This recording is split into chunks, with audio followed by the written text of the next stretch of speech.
Welcome to Creepy Confidential. I'm your host, Noelle, your resident weirdo Wisconsinite. I open case files on cryptids, cults, conspiracies, and other worldly creepy. With new cases, local lore, and live broadcasts. So get ready, creeps. It's Creepy Confidential.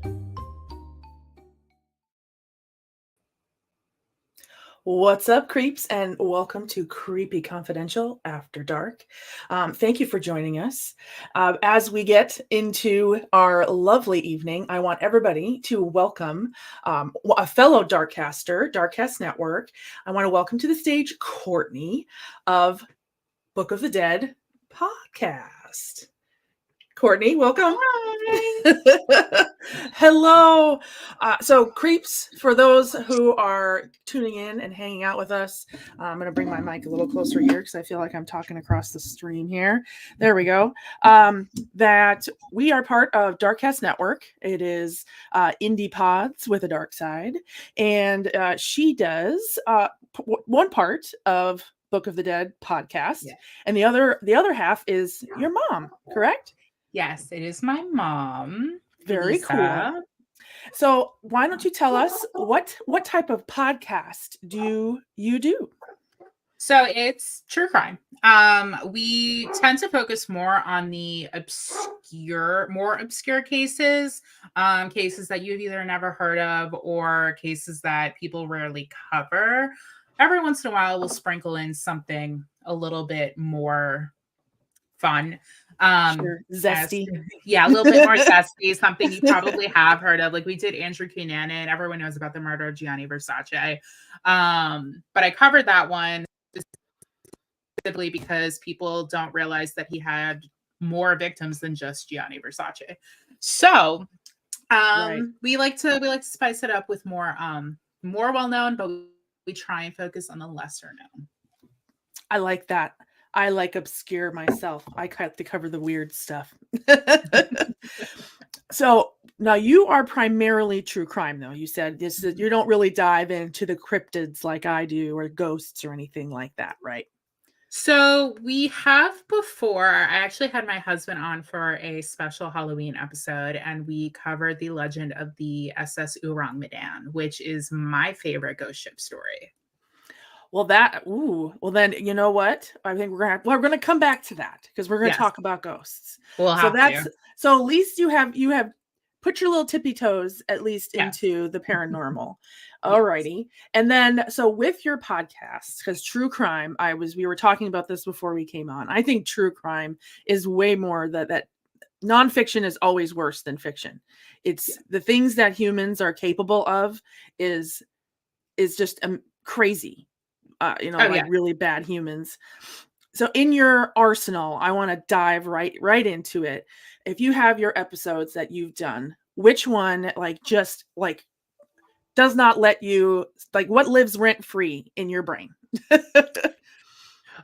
So I touched on this just before, but it is the murder of Junko Furuta. It's a case out in Japan. This girl was held captive for 44 days. They literally refer to her case as 44 Days of Hell. That's what it's referred to as. Yeah, that's literally like if you Google 44 Days of Hell or 45 Days of Hell, that's what's going to come up. It literally for the last 12 years has lived rent-free in my head. I think about it constantly. It makes me so angry every time I think about it. Because again, it's that humans just suck. It's like the things that the main predators did were it literally is so vile. Like when you learn about it, forget it. Like it's never gonna leave your brain.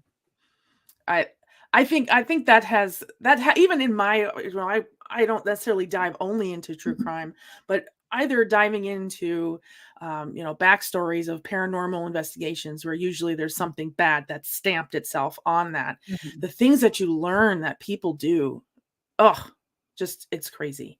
It is. Do you have, now if that one lives like rent free, is it just because it is so awful? It's so awful. And I think one of the reasons it lives run free in my head is I learned after the fact that one of the men guilty of killing this girl, they were doing it in his parents' house. And his parents were fully aware of what was going on. And it was, oh, we're afraid of him because he's got Yakuza connections. And it's like, but he's 16. Yeah. Like, no, you brought him into this world. What are you doing? Take him out. Like, what are you doing? So they like absolutely desecrated this girl's grave after the fact, the parents, to the point where her grave, like, she had to be moved from Japan. She's now resting in Texas. Wow. They're out of the country. Wow. I mean, even in death, she had to come here for protection. Exactly. And I think that's one of the reasons, like, I can't get it out of my head, is because she couldn't even rest peacefully because his parents wouldn't let her. Special place in hell for people like that, in my opinion.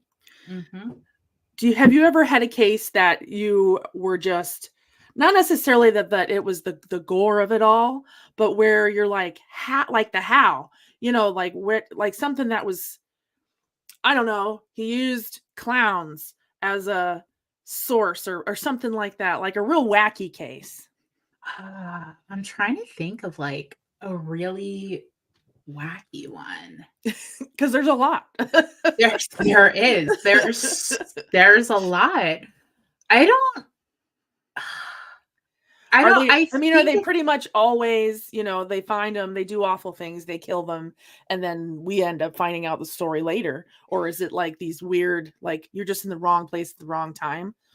There's one. So it's not even that it was necessarily like wacky in the sense that they did something crazy. It was more like, so I do a monthly radio show, and I did the Lonely Hearts Killers, and one of the whole thing is like, it was this man and this woman, Raymond Fernandez and Martha Beck, and they get together and they start writing letters to these women to try and steal money from them that are part of these Lonely Hearts clubs. Okay, fine. The thing about the case is that the man, Raymond, he lived most of his life being a totally normal, average human being. The only reason he turned to like a life of crime was because of a freak accident. He had gotten hit in the head with a steel door. Oh, and did it like altered? It altered his personality, who he is. And then the only reason he started killing was because Martha was so desperate to be loved by him. She couldn't handle him conning these women, even though she was like totally okay with it. She couldn't handle being like even pretending that he was in love with them. So she started killing these women out of jealousy. Out of jealousy. Like literally, if they had never met, no one would have died, because he just would have been stealing money from them, which is terrible. Like, it's a shitty thing to do. Sure. But if that's the only thing you're doing, then unaliving a bunch of people. Exactly. You know? So unless they deserve literally it. 3 people died. Sorry. Yeah. No. I am a firm believer in the death penalty if someone deserves it. I am.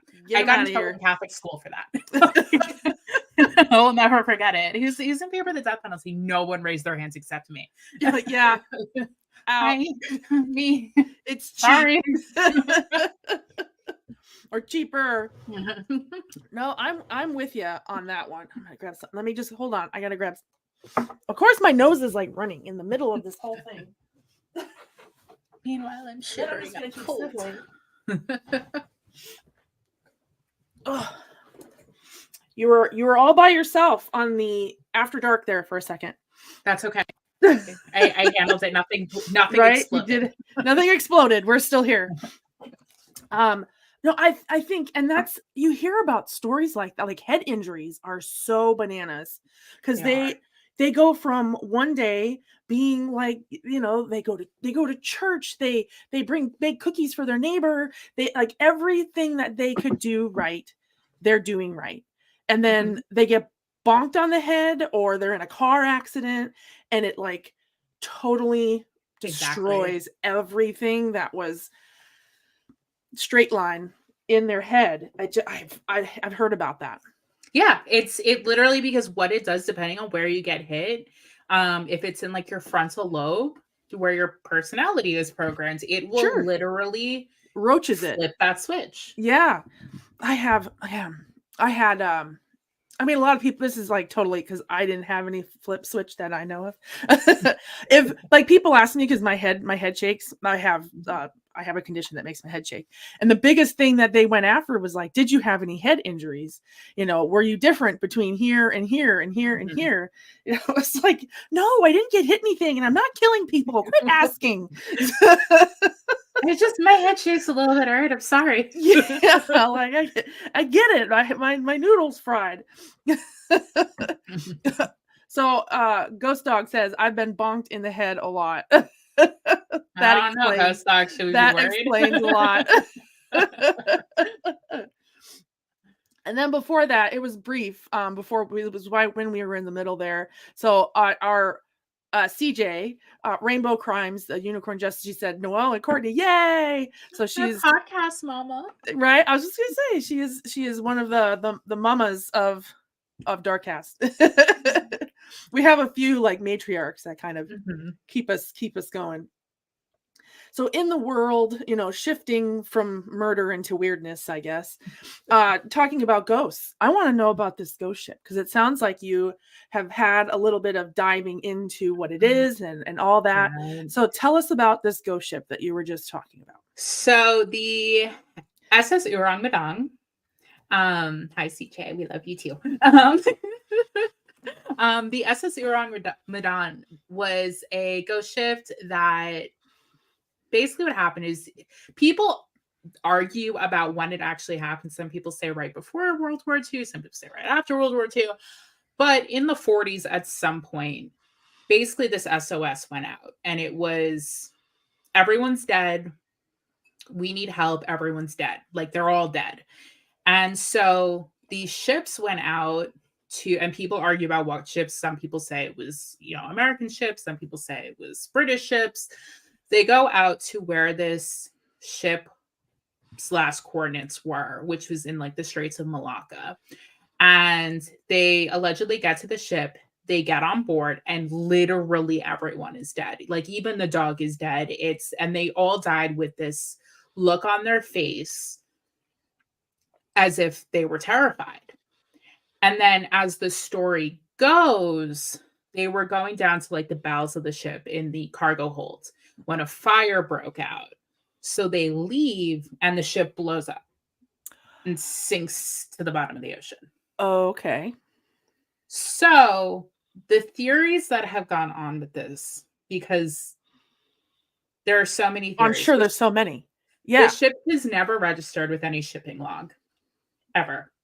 But there's been mentions of the ship prior to 1940. And one of the theories is this ship was a Man of Medan. It's a Sumatran ship because it was the Man of Medan. It literally is a man from Medan, and Medan is in Sumatra. Mm-hmm. So they were thinking it was a Sumatran ship, and the theory was that it was rented by someone. Some people say the Dutch, some people say the Chinese, and it was carrying biochemical weapons in the 40s. In the 40s, I mean, I guess which was we had stuff. Yeah, there was some experimentation, right? So the theory went that they were improperly stowed and they leaked these toxic gases and it caused hallucinations, and that's what scared them so bad to the point where they had heart attacks and died. There's another theory that there were aliens involved. Well, of course there always is. There's always aliens. There's other theories that it was another ghost ship, that they encountered ghost pirates, and that's why they died. Huh. And, okay. But I will say that, I mean, it kind of, I mean, I guess, okay, I can track that. I can track that. But the CIA knows something about it, because I found online someone had written a letter to the CIA and was like, hey, about this ship, here's all the evidence I have. This is what I think it is. And the CIA's, like the chief CIA operative, his assistant wrote back and went, I'm so glad you're so interested in the ship. Thanks for asking about it. We're not telling you anything. Bye. Bye. That's, oh my, you took the words out of my mouth. Ghost Dog at it again. Is the movie, the movie Ghost Ship, which I hope you've seen. I have seen it. There's some similarities. So it's definitely possible. It's like the basics of it. Yeah. But there's so many ghost ships that it could have been inspired. It could be like a conglomeration. But the fact that they're all dead, that hits that one. You know, they all died with crazy, you know, they all crazy faces. Only one, you know, they're getting, and the other one is biochemical weapons. So there's that. It definitely could be. There was a video game based on it. So Urang Medan, as I said, like translates to man from Medan. There was a video game by Supermassive Black Hole. I think that's the developer, but they made a Dark Pictures anthology, and they have games inspired by like the Salem Witch Trials and stuff like that. But they have a whole game dedicated to this ship, and they went the chemical bioweapon route. Because that's the fun way to go. Yeah, that's more fun because then it's like you're infected. I could see how that would work. Man, that would be so much fun. So we have a comment here: the undiscovered paranormal. I would love to investigate an abandoned ship. I agree. The first, I always worry about humans, and all the paranormal investigations that I've done, humans are actually the worst thing that tend to cause a problem. But once that, absolutely, like even necessarily abandoned, like the Queen Mary. I think that's it. The Queen Mary's supposed to be wicked haunted, and that would be. Although even just being on, there's something about ships. Even if you don't think something has happened, you get those long, creepy hallways. You get, you know, the temperature is a little cooler if you're under. I don't know. There's something about it. There's something about ships. They creak, they moan. It just has that like pre-haunted smell. Yeah. Complimentary. I think that would just be, I agree. I think it would be really fun to investigate a boat, a ship, not just a boat, but a ship. So we have a couple, looks like, oh my gosh, where are all these comments coming from?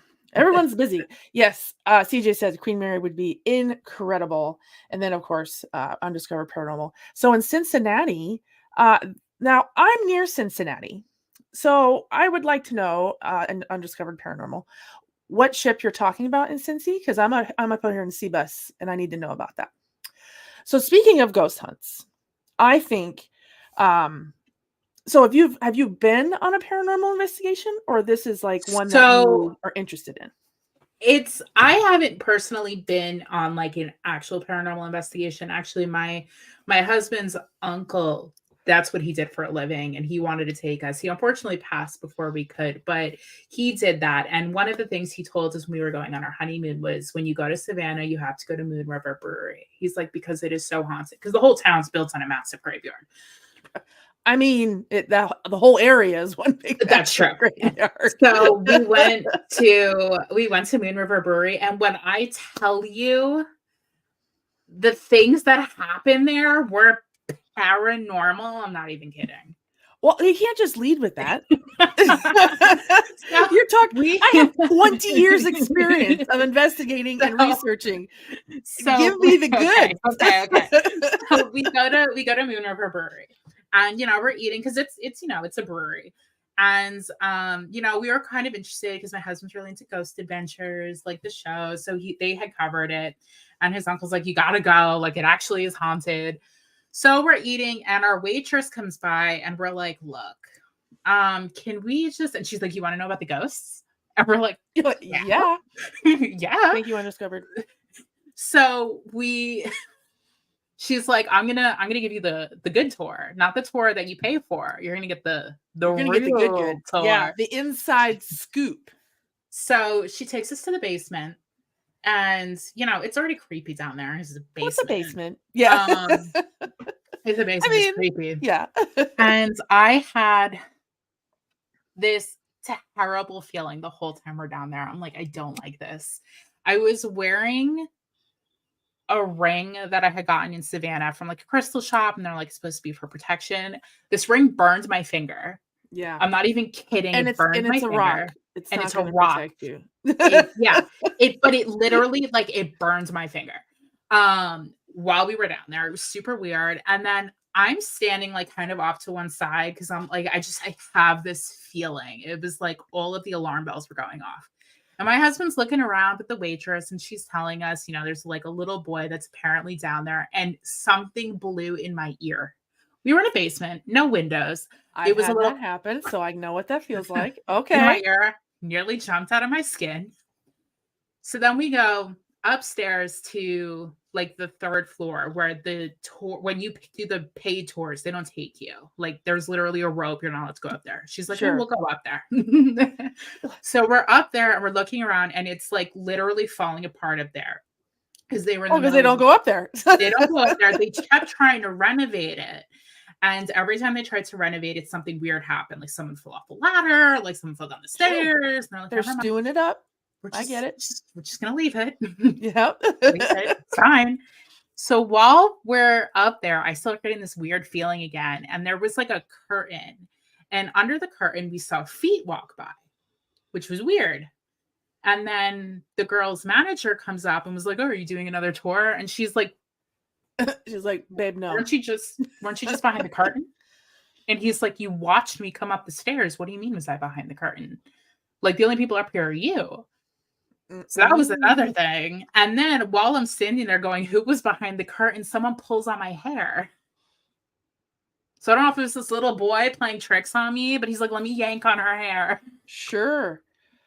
So I think that feeling happens quite frequently on investigations, just as from my personal experience. I think sometimes it's anticipation, and sometimes it's our spidey sense. You know, like we're humans. Like, sure, we're squishy little meat bags. We have to have something that tells us when something is wrong. And so that's why I call it, as my joking way, I call it our spidey sense. You know, I don't know what else to call it. On all the alarms start going off, I think that there's something to it. You know, I'm not a medium. I don't claim to have ever been one or anything. Those titles kind of hard to prove, in my opinion. I like science. I like science. But those, it's hard to deny when you get those feelings when you are very scientific, because you're like, why do I feel this way? This isn't like I took, and you immediately have to kind of like catalog. Did I drink too much caffeine? Did I drink too much beer? Did I drink too much something? Did I eat too much sugar? It's crazy. But that, I think that's an interesting, you know, was that your first time ever? That was my first time being somewhere where like it was known to be haunted and it was known to be very active.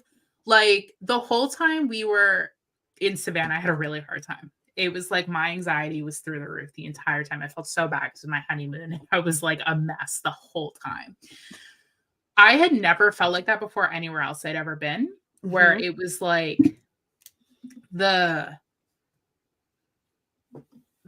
like impending sense of doom, like something was going to happen. Like spidey sense. Yeah. Kind of like for some reason the bells and whistles were going off. The whole time I was there. It was crazy. And I was like, I was the one that wanted to go to Savannah. I was the one that was like, I don't know what it was, but it was, we went in this. You're talking about Savannah, Georgia, right? Yeah, Savannah, Georgia. Yeah. I'm just making sure I'm tracking because I've been down there. Some people are like, you know, like it's haunted. And I was like, yeah, you know, whatever. It's just an old town. It's an old town, but there I could not shake this feeling the whole week I was there. Yeah, and I think it's valid. There's also people that are like, well, because not to be a sexist comment, but because we're women, our hormones jack with everything in our body. But I think we get discredited because of that. And I was like, you know what? No, it had nothing to do with it. Exactly. I don't do drugs. I don't smoke. You know, I do drink, but I don't drink. And so all those things are leveled out. I'm not heavy on, one or the other. So I think that's interesting that you had that feeling happen to you. Crazy. Even my husband was like, oh, like something's wrong. So I left this comment up so that we could touch back to it. So Rudolph Valentino's rings, you said your ring burns your finger. It did. And I was it's an interesting comment because a Rudolph Valentino's ring came from a pawn shop or jeweler shop. And then, it's mad cursed. So it was him. The person was going to play to be him. That next person, it was like boom, boom, boom. So I hope you gave that ring. Yeah, someone who needed it. Fun fact, I lost the ring. It's probably better if it burns me. It went back to for where it came from. back to the depths of hell. Yeah. Stay there.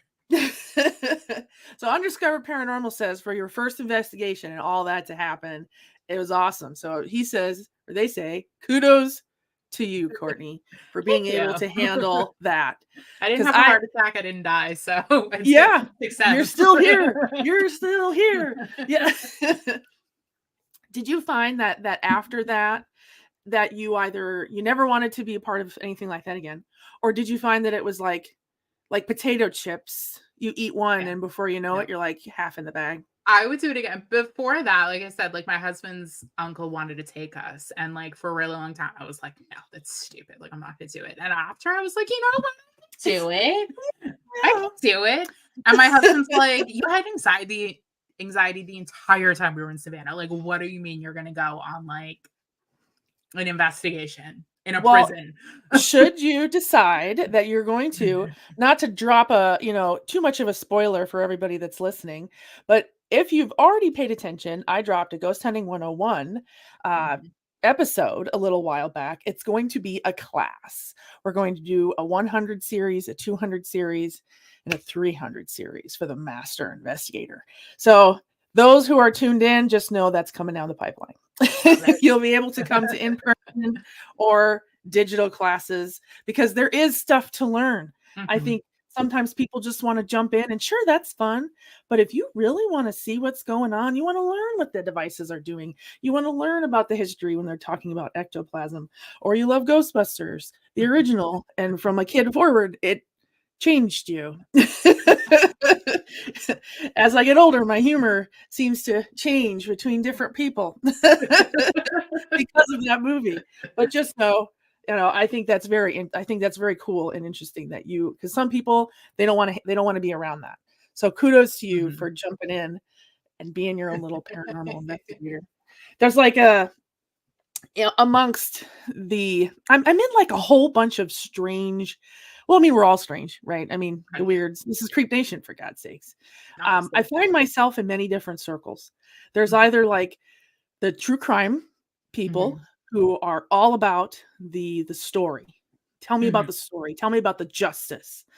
And then you skew, and then you get the paranormal investigators. And I'm parts of them, and we all want to know what's the craziest investigation, and we all joke about ghost adventures and how bad Zach Bagans is, and it's and you so it's like I've learned to skew and go with each group that I can kind of hang with it. So speaking of Zach Bagans. So oh God, the dogs are going. I'm sorry. No, it's fine. I have my alarm is in the front room, so usually she goes off if something's walking around outside. Yeah. Fully get it. So do you still watch Ghost Adventures? I don't. After a while, I was like, I'm so sick of this. Like, I can't watch it again. That was going to be my next question is what you feel about it, and that I agree. So you said like what Undiscovered says. I think it can be an adrenaline pump, and you're like even if you're watching the show, and then it's kind of like he just takes the fun and the zip out of it.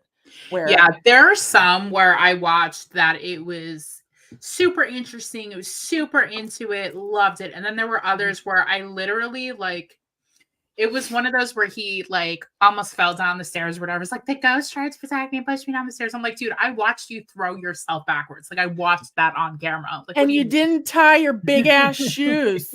First of all, he always has his like top of his boots all out. I'm like, well, yeah, no wonder you fell, you dingus.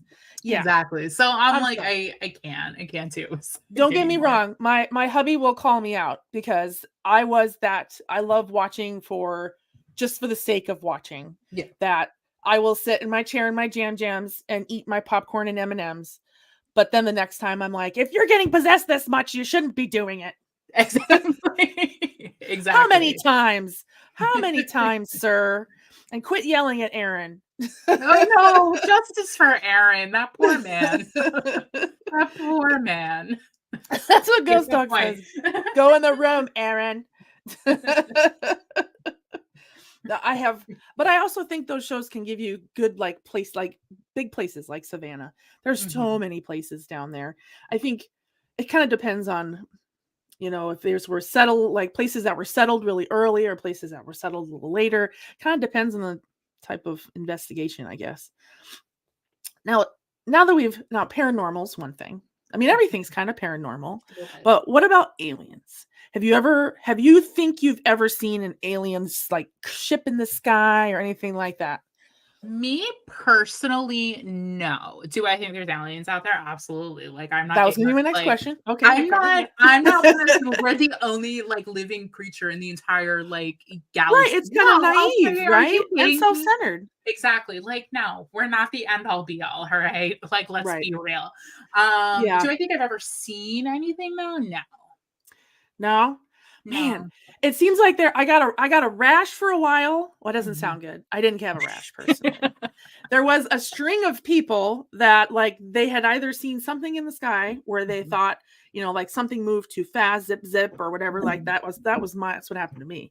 And then for a while now, nope, no one's ever seen them. That's so funny. But to be fair, I live in New Jersey and you don't see anything in the sky. The smog is bad enough. Exactly. Like I don't see anything. Like it's either too bright or it's just you're too close to the city and it's all pollution. Like right. And it's like you just can't see anything at all. I agree. But man, now that they've dropped this bomb about aliens, well, I would say drop a bomb. I think it's a distraction.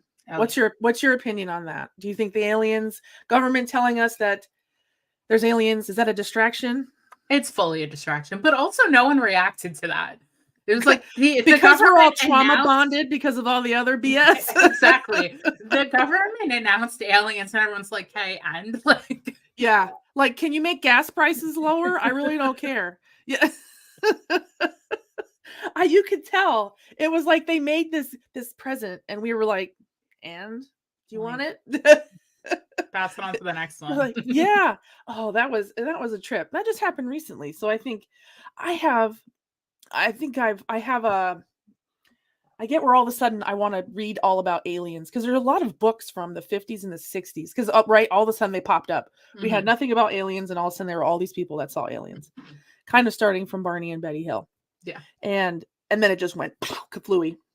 And I get on like a kick where all of a sudden I'm trying to like connect all the strings about aliens and where they come from. And then the next minute I'm like, government's not really telling us what's happening. So why bother? It's like, I think I have the answers and then I don't. About aliens, at least. Well, so because I think these two are connected. Now, so are you familiar with cryptids? Yes. Okay. I would assume everybody knows about Bigfoot. Everyone knows about Bigfoot, like nasty. Jersey's got its own cryptid. I was just gonna say you have your own in your state. Do you have one? Do you have one that's your favorite? I am partial to the Jersey Devil just because. Because of loyalty, or because you think it's interesting? I think it's interesting. 13th child with the 13th child, like the whole spooky half goat, half bat thing. Like it's kind of interesting, but also, I'm a little partial to Mothman. The memes made me really happy. I think. Have you ever went to touch his hiney? No. Oh, the shiny hiney! Come on now. I know. I just made my my drive to the Shiny Hiney last Mothman Festival. So I love that. I felt that I had gone to Mecca for that year. But West Virginia is loaded because they're Mothman's in West Virginia. Yeah. They are loaded with so many hot ticket cryptids. Oh yeah. And I'm like, why? What the heck's in, like, it's just mountains and people that have lived there their whole lives for families after family. I mean, what do you think's floating around there? I don't even know. There's some. It's West Virginia, but like, yeah, you look at places that were discovered so long ago, and like, who knows what's real? They probably have so much shit. Yeah. Well, and that's why did you get a chance to listen to the Quiet Zone episode? Or that might not have been your cup of tea. But I haven't listened to the Quiet Zone yet. So it's the one, it was not the Skin Books, but the one before. It has like a big satellite dish on it. Yeah. It's about West Virginia and about all of the crazy crap that's happening in West Virginia when it comes to aliens and government bunkers and like, what the hell's going on?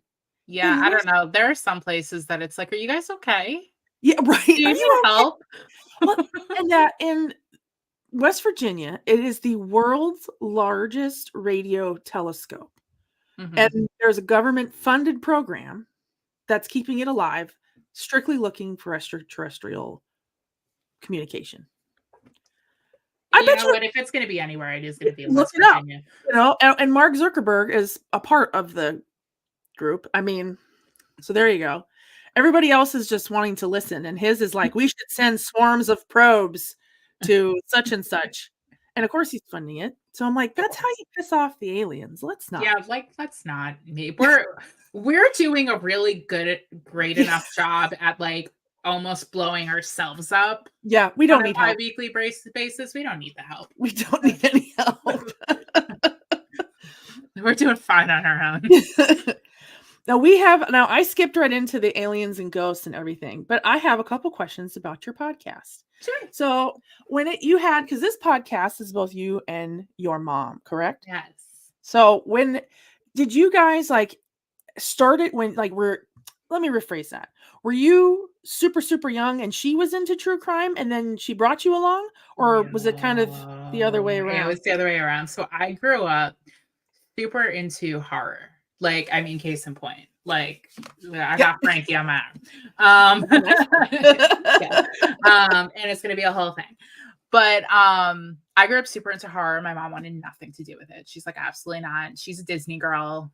She likes her happy endings. Don't get me wrong. I love me a good Disney movie, but like, which is crazy because she likes Disney movies, but listening to her, she's ready to bring the hammer down on these people. She's ruthless. I've been listening. Okay. I'm not like I just have you here. She is ruthless. She bullet train straight to hell. But she was never into true crime, never into any of that. And we were we had taken like a little girls' weekend to Virginia, actually. And we were on our way back, and what should have been like a 5-hour drive was a 9-hour drive because there was so much traffic. And I couldn't listen to music anymore. I was over it. I was so sick of music. Like, give me something else. Yeah. So I was like, can we listen to one of my podcasts? And at the time, I was really into Crime Junkie. I know better now. But at the time, I was really into Crime Junkies. You're into what you're into at the time. So I was like, can I put on one of their episodes? And of course, like I don't start with something like light. I go right in with like Gacy. Why? Yeah. Right. Waste your time. Go right in. So we're listening to it, and the whole time I'm like, God, like, what am I doing to my mother? My poor mother. She's gonna have nightmares or something. And after it's done, she's like, can we listen to another one? And I'm like, who are you and what did you do with my mother? Yeah, great. You just possessed your mom. Shame on you. So that's kind of how it started. It's like I came home from that trip and my stepdad, she would be playing them so loud in her car. She'd pull up and you'd hear like what she was She wanted to listening feel the drama. Yeah. And like my stepdad's like, what did you do to your mother? Like you created a monster. It's all she I don't know. Like I don't know. She wants more. I'm sorry. So I've been kicking around the idea of a podcast for a while. Because I was starting to have issues with the lack of ethics in some true crime podcasts. That shall not be named. I feel that. So I was like, no, like if you're gonna talk about victims, like you should be doing it right. You should be doing it with some ethics and, you know, some care and tact. I was like, I could do that. Yeah. Like you just described XYZ. That's somebody's daughter. Exactly. You know, or son or mom or dad or whomever. That person was from some family lineage that you just described like you were baking a cake. Exactly. And like, I get it. Like, there's no other way to put it. Like, true crime is a form of entertainment, right? Like, there's no other way to put it. Sure. You're there for the violence. Do it. You got to do it right. You got to do it respectfully. So I was like, I can do that because I have experience with like the tragic death of a loved one. Like, you know what it feels like. Exactly. And like what happens when it gets sensationalized. You know, it didn't involve murder, but it involved some other things. And I was like, let me do this right. So I felt so awkward doing it by myself. I was like, do I do it with me? And she was like, sure. Well, and she's your mom. So it's like, kind of like your boost. You know, like you can kind of boost it, not a boost, but it's kind of like, am I doing a good job, Mom? Exactly. And I do all the time, like, does that sound okay? Yeah. She's and like, you know, she'll go, you sound great. If I sounded terrible, she'd tell me. Yeah. She's not one of those people, like, if you go like, oh, does this make me look fat? She's not going to be like, no, of course not. She's not going to tell you you look fat, but she's going to be like, maybe you should terrible outfit. Maybe you should change. The outfit's bad, not you. Exactly. So like, she'll tell you straight to your face if like you're doing something wrong, she's going to let you know. Yeah. I've just found it. That was the one I was listening, you know, and I hear, because you always sound like you're right here. And she always sounds like she's sitting next to you, like taking in the story. And then she gives her commentary on it. Well, that's what she does because and the dynamic we have, which I actually had to put like, we had done like a disclaimer because a lot of people I don't think realized that she was going into this blind, because I don't believe if you're doing true crime that like a person's reaction should be scripted. I just think it's very disingenuous. Oh, here's where I am appalled at what happened. Exactly. It's very disingenuous. I hate it. So I was like, I can give you the Cliff Notes version, but you're not going to know every detail until we're doing it so that you have a real raw reaction. So all of her reactions are real and raw. And like, you can kind of like when we did Andrew Cunanan, I was so the podcast is like Mom reacts to true crime. Basically. When we did Andrew Cunanan, she knew the story like really well. Because she had either watched something or listened to someone else cover it, and the whole time she's like not into it. I'm like, can you at least pretend? See, this is why I don't tell you about the cases beforehand. Right. She's like, I'm spent. I already know. I already know. I've been angry about it. I'm done. I think it's different when you decide you're going to start it, right? You're interested, you find something you're interested in, and then you're like, I want to do this. And it's like, I agree. It's like when you're by yourself and then you listen to yourself, you either don't like the way you sound or you don't like the way it came out. You're not sure because you have nobody else to bounce it off of. So I thought it was cool that you and your mom did a podcast. Yeah, it's cool. When I did one by myself, I did like an episode by myself, and I was like, this sounds terrible. She was so sick. I mean, I sounded like death warmed over, but I was like, I have to put out an episode. So I did the episode. And then take advantage of the raspy voice while you're way down here. Yeah. Someone said, they're like, I like your raspy voice. I'm like, that's great. I sound like I'm great. Gay. I have pneumonia. Like, actually, I have pneumonia, but okay. Sure. And actually, CJ was the one that was like, I'll listen to it. I'll help you out. Like, she was great. So, because I couldn't just do it by myself. I needed to bounce off of somebody. And CJ, thank God for CJ. She's like, I got you. So you had the idea for the podcast. What made you go with Book of the Dead? I love to read. I love to read, and I wanted it to be like if you were reading a book about true crime, each chapter was going to be a different victim story. I like how you introduced each episode too. Another. Oh yeah. Yeah. They're chapters. Mm-hmm. So that's where that came from. And I always, and it also kind of, because when I was originally kicking around the idea of a podcast, it was because my friend wanted me to do a podcast on books, like reviewing books, because I read so much. Sure. And I was like, I don't know, like thinking about it. And then when I had the idea to do true crime, I was like, oh my God, this is perfect. And it stuck. Although I didn't really think about the Egyptian Book of the Dead at the time, because when you Google the Book of the Dead, that's what pops up. I was curious. And I was also curious, speaking of skin books, because the Book of the Dead was from Evil Dead. And I was like, maybe I don't know. I have to ask her. I want to know. Where did it didn't have anything to do with the Evil Dead, but it's just one of my favorites. We'll say groovy. Yeah. I did. I thought it was so interesting just listening to you and your mom kind of bounce your own feedback on the story. But I didn't know until just now. I thought, so she has no idea. I mean, obviously, if you talk about Gacy, she knows who Gacy is. Yeah. But maybe she'll know the big names, she knows about Bundy and Dahmer and all of that. Especially like the ones that were really, like Bundy and Dahmer and all of them were really big when she was growing up. So she was like aware of them. Yeah. But for the most part, she really doesn't. There will be like maybe one or two, like the Iceman, Richard Kuklinski, he's from my town, the hitman. So she knows about that. But then, like when we did there was Sharon Thor is from New Jersey. We covered her story. My mom had never heard of her. Is she a younger person that was committing these crimes, or is she a little older? She was a victim. Yeah. So she had disappeared. No one ever found her. There was a couple of girls we did from New Jersey that my mom had never heard of. But there are like other cases that were really big that she obviously knows about. Like she knows about, Elizabeth Smart and, sure. Like the ones that were super televised and exactly. Yeah, exactly. So she'll know about them, but that's also one of the reasons we don't cover them is because when we did, I think it was Elizabeth Smart. When Elizabeth Smart went missing, it was like a month before Alexis Patterson had gone missing. And she was a little young Black girl. And she had 67 articles written about her within a month.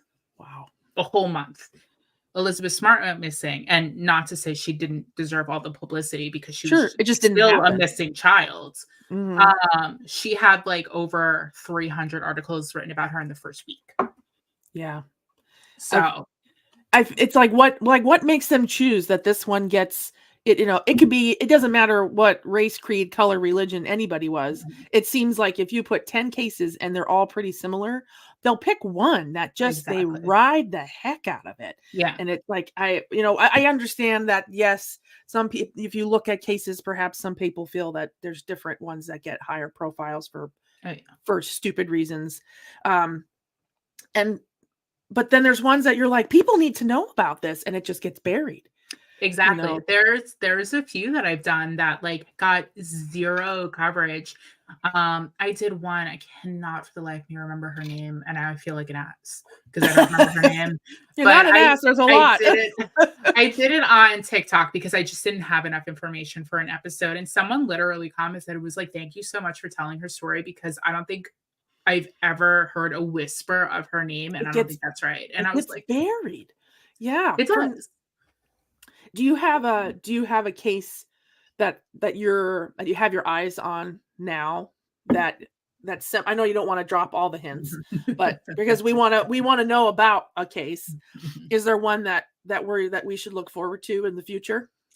So yeah, definitely. There's a few that I'm working on, but one I'm working on now is actually I'm working on it with the mother of the victim. The murder of Deborah Schiller. She was killed in Cal City, California. 8 years ago now, and it's never been solved. So we're working on that one because that case, and one of the reasons it's been taking me so long is because I can't really find a lot of information because it's just not talked about. Right. Well, it's unsolved too, so it's not like it's gone through. Exactly. They still have all the evidence and everything. Exactly. So working on that one. And the ones where I work directly with like the victims' families is like I want to do right by them. I'm doing another one, not with the victim's family, but the victim's best friend's daughter. We worked together, actually. It's Evelyn Visage. And she was killed years ago. And it was like a domestic violence situation. So I'm working on that one. And that one is like another one where I wanted, like, it's like I have to do right by them. Yeah. Like, I have to do right by all the victims in general, but especially when like I'm working directly with someone connected to the case, it's like I can't just like be flippant about it. Like it's got to be 100% perfect. Well, sure, especially once they've given you their, their like stamp to help. Yeah. If you address it or say something that's totally out of pocket, they're gonna say something. Exactly. You're like, now my reputation's on the line. So it's like, I gotta present it a certain way. That's crazy. I mean, murder will always happen. You will never, ever run out of podcasts. Yeah. Unfortunately. Yeah. Yeah. It's like, it will never stop. People will never stop killing people. No. Which is horrible. And unfortunately, the crimes just get more weird and gruesome and gnarly. Yeah, as the years go on. Of technology and the internet and all of like that. We get oddly, perversely creative about doing things in really awful ways. Like, and that's why I don't understand why they get buried. It's like, no, tell us, like, so we can stay away from people like this. Yeah. Now, is your you said your mom couldn't be here today, but you guys have an episode. You're gonna do an episode coming up together, right? Yeah, we just dropped one on Wednesday. We did change our upload frequency because of my new job. So we're doing one. It's not coming out this Wednesday. It'll be the following Wednesday. So every other Wednesday, we have a new episode up. And that's your thing. Okay. So we're approaching the hour mark here. So I don't want to keep you forever and ever. But I want to make sure that we let all of the Creep Nation know all the details for Courtney and Book of the Dead podcast are going to be linked in the other places, not so much, but YouTube, it will stay there. It'll take you to her links so that you can find her podcast. You can follow her on the socials and listen to her and her mom break down these crazy cases. And then crack up when I hear your mom. You could tell she just wants to get so mad and bring the hammer down. Yeah. She literally wants to get murder herself. But she just has this nice grandma, nice mom voice. And then you're like, so funny. Yeah. She'll get you. She will. She's like, I'll give me 5 minutes alone with them. And I'm like, I think I heard her say, oh my gosh. I don't remember which one I was listening to. Yeah, I don't remember which one she said that in, but she did say that. She probably says it more often than probably. So 5 minutes is all I need. Well, I really do appreciate you coming on our After Dark segment. And this will stay on our YouTube channel for replays. So if Creeps, if you are watching this in the replay, really would appreciate if you would leave a skull in the comments so that we know that you were here. So her little logo has a skull, so we're going to choose that. And that way we know that you stopped by afterwards. And again, please check out her socials. They were all below here in the video. And Courtney, thank you so much. Do you have anything, closing words you'd like to say to the creeps out there? Thank you for having me. Thanks, guys, for listening, watching, finding this to watch. Yeah, I hope if you do check out the podcast, you like it. Leave us a little review. Makes me happy. Makes my little heart little less cold. Nah. All right, everybody. So this podcast, she is available everywhere, pretty much, like I said. So I will put everything up there. Courtney, if you can hang around after the live, we're going to just chit-chat real quick. But again, stay creepy, my friends. We'll catch you next time here on Creepy Confidential. Bye, guys.